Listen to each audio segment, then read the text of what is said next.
மக்களுக்காக மட்டுமே வாழ்ந்த தலைவர்களை அவதூறாக பேச உங்களுக்கு எப்படி மனம் வருகிறது? இதை பார்த்தாவது தெரிந்து கொள்ளுங்கள் நீங்கள் எவ்வளவு கேவலமானவர் என்று.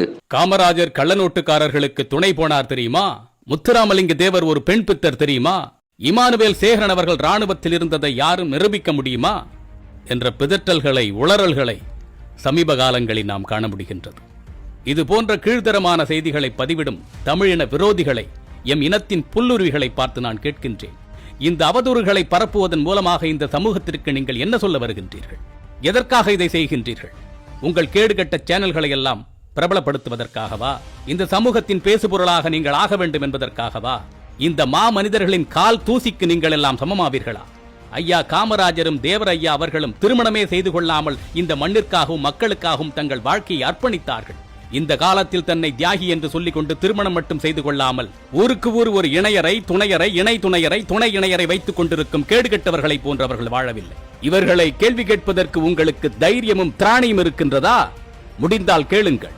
ஐயா காமராஜர் அவர்கள் முதலாக சட்டமன்ற உறுப்பினராக ஆனபோது அவருக்கு வயது வெறும் 34.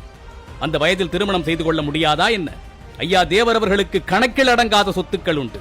அவரால் தன் விருப்பப்படி வாழ்ந்திருக்க முடியாதா என்ன? தன்னுடைய சுய விருப்பு வெறுப்புகளை எல்லாம் தூக்கி எறிந்துவிட்டு, தனது உணர்ச்சிகளை எல்லாம் கொன்று போட்டுவிட்டு, இந்த சமூகத்தின் நன்மைக்காகவே தன்னுடைய உடல், பொருள், ஆவி அனைத்தையும் தியாகம் செய்த அந்த ஒப்பற்ற மனிதர்களை எல்லாம் நீங்கள் இழிவாக பேசுகின்றீர்கள் என்று சொன்னால் நீங்கள் எவ்வளவு இழிவானவர்கள்!